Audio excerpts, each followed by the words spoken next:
L'Alsace, région la plus organistique de France, avec 1224 instruments sur le territoire, on y compte même plus d'orgues que de communes.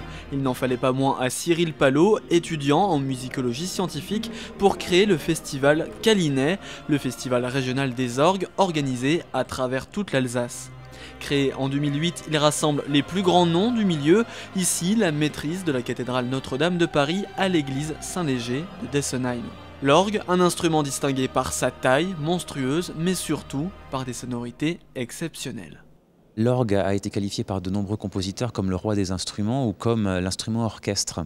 Si vous regardez de manière étymologique, le mot orgue désigne instrument.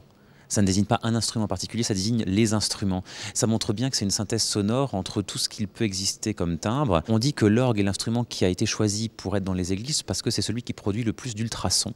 Et donc que la résonance mystique de cet instrument viendrait justement de ces ultrasons. Alors après je laisse aux connaisseurs savoir si c'est vrai ou pas, mais l'anecdote montre donc la richesse acoustique de l'orgue. Avec plusieurs claviers, des pédaliers, des boutons un peu partout, la manipulation de l'instrument est très complexe. Plusieurs années d'apprentissage sont nécessaires avant de vraiment maîtriser l'orgue. C'est un peu complexe, oui, forcément, parce qu'on joue avec les mains, on joue avec les pieds en même temps, donc il faut une indépendance des mouvements qui s'acquièrent au fur et à mesure. Après, c'est comme tout instrument, une fois qu'on l'a travaillé, les gestes deviennent naturels.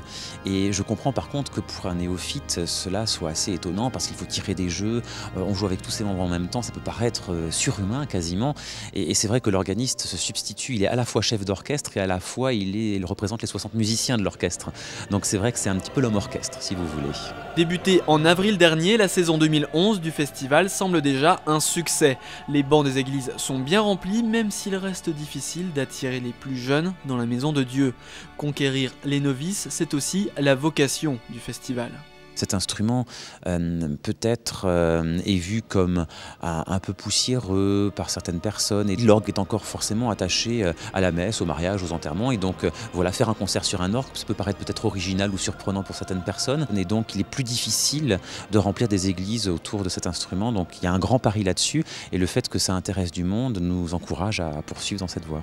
Le festival Calinet est aujourd'hui terminé. Pour cette saison, les mélomanes devront patienter tout l'hiver avant de profiter à nouveau des sonorités de cet instrument d'exception.